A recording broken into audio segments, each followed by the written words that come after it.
Se abbiamo sentito queste sagge parole delle nostre amiche erranti, qui è Marco Pinti, questa è Rebelota, ancora insieme per un 18 minuti, ma parliamo del fortunello Renzi che trova, chissà dove l'ha trovato, dove l'avrà trovato Renzi? Nell'armadio, sotto il cuscino, dove trovate le cose più insolite che dite, oh ma guarda dove era finito, dentro un libro, in un cassetto dimenticato? Beh, c'è chi trova un vecchio calzino maleodorante, c'è chi trova la lettera d'amore della fidanzatina del liceo e c'è chi trova 1 miliardo di euro, guarda un po'. Questo sembra che sia successo a Matteo Renzi e la domanda che vi pongo a voi, moltitudine immensa che si appresta a vivere i bagordi di un weekend che sarà un weekend di diretta per Radio Padania, beh, la domanda che vi pongo adesso è questa. Allora, con questo 1 miliardo di euro, secondo voi che cosa bisogna fare? Pensateci un attimo, mentre rotola la vita, pensateci un attimo.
Insomma, Audio 2 che non sono U2 per chi avesse ancora dei dubbi, e Mina, se c'è bisogno di presentazioni, questa era Rotola la vita, che è un po', diciamo, il nostro motto qui a Radio Padania, ma anche un po' il vostro, se dopo qualche tempo che ormai ci conosciamo qui a filo diretto ho avuto modo di intuire che anche voi, insomma, la vita la fate rotolare abbastanza, per alcuni più pesante, per alcuni meno, per alcuni sono periodi belli e per alcuni periodi un po' così, ma quello che conta è che fortunatamente esula da le altalene della vita e della storia è che a quanto pare il premier, il Matteo Renzi, ha trovato 1 miliardo di euro. Prima Matteo Salvini in onda con noi diceva: questo 1 miliardo di euro o lo usa per gli esodati e per chi vive in estrema povertà, ma principalmente gli esodati, oppure andiamo a tirargli un calcio negli stinchi a Matteo Renzi. Una notizia presa anche,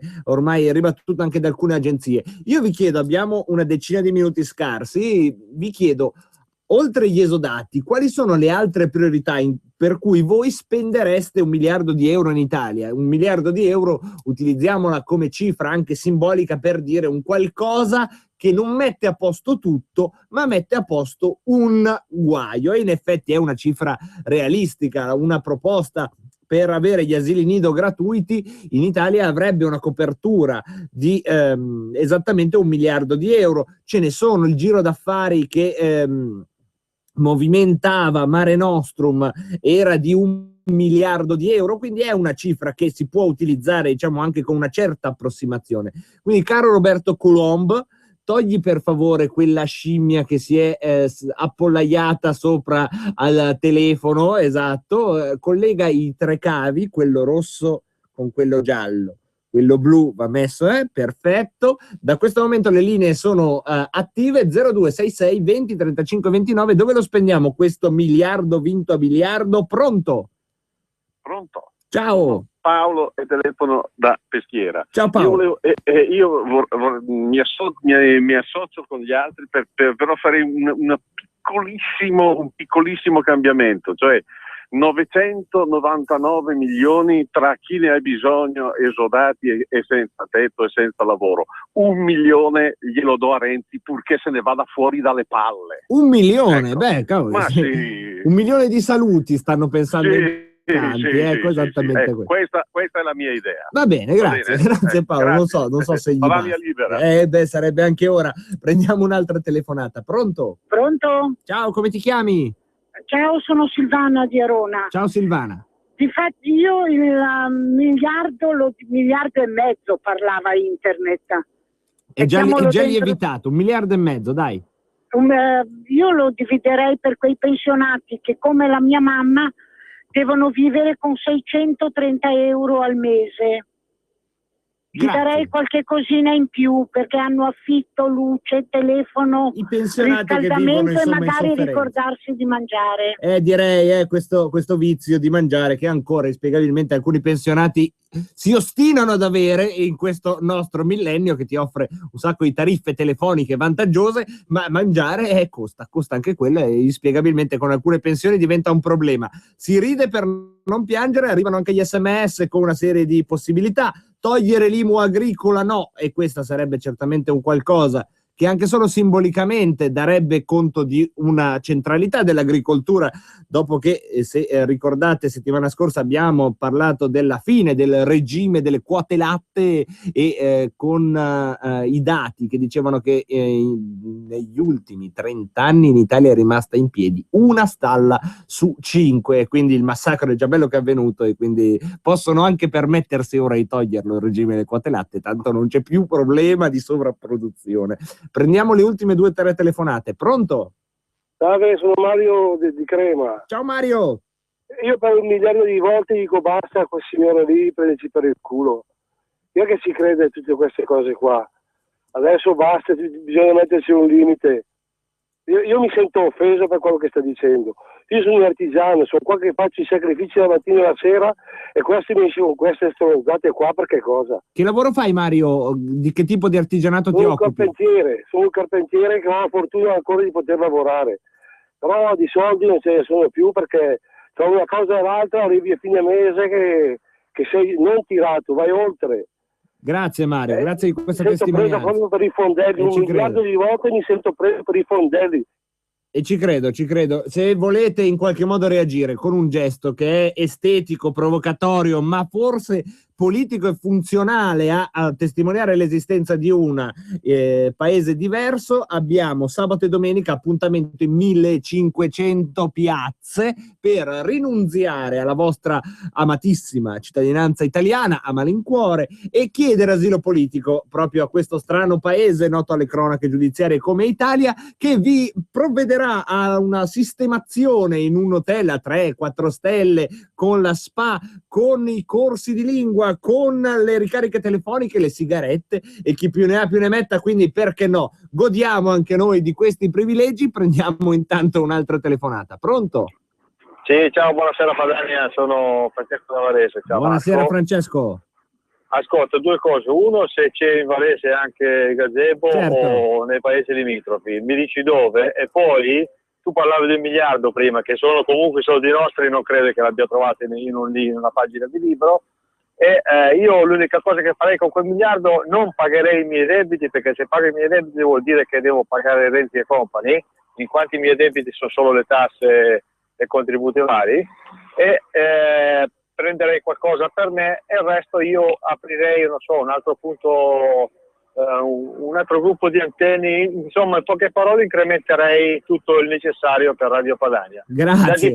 Da difendere con i denti e con le unghie. Grazie mille Francesco. Nel caso di Varese, va la fortuna che lo so, perché sono per l'appunto di Varese, quindi vi posso dire Corso Matteotti dalle 9 alle 19 sia sabato che domenica. Ma se inspiegabilmente avete la sfortuna di non essere di Varese, potete andare sul sito www.chiedoasilo.org, dove tutti i comuni, tutti i 1500 comuni, tantissimi del Veneto, il Veneto è praticamente una mappatura totale, hanno un gazebo sia sabato che domenica. Sul sito www.chiedoasilo.org lo trovate, e sia sabato che domenica, se vi viene luzzolo la curiosità di sapere dov'è il gazebo, qui su Radio Padania Libera abbiamo la direttona di sabato e la direttona maratona anche di domenica, quindi questa settimana non ci salutiamo. Prendiamo un'altra telefonata.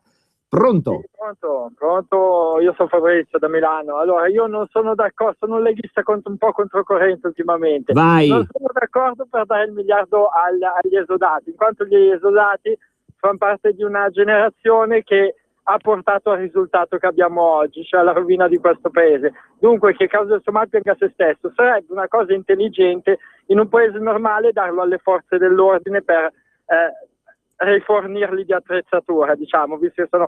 Però anche qua c'è un piccolo problema, che vedete, siccome siamo arrivati a questo punto perché la gente l'ha voluto, la maggioranza dei cittadini hanno voluto arrivare a questo punto con le loro scelte, con i loro voti, eccetera, con il loro menefreghismo, con la loro ignoranza.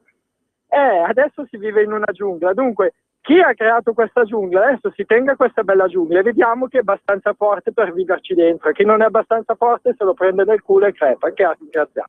Grazie mille, insomma una prospettiva, permettimi di dire, non molto politica ma molto cruda e individuale, se non addirittura individualista, ma non lontana anche dalla verità per quello che è, diciamo, il paesaggio che abbiamo intorno. Allora stiamo andando in chiusura di questa puntata di Rebelot, e quindi vi dico, amiconi da casa, che però non dovete cambiare né radio né posizione. Se siete bloccatevi, facciamo tipo David Copperfield alla radio.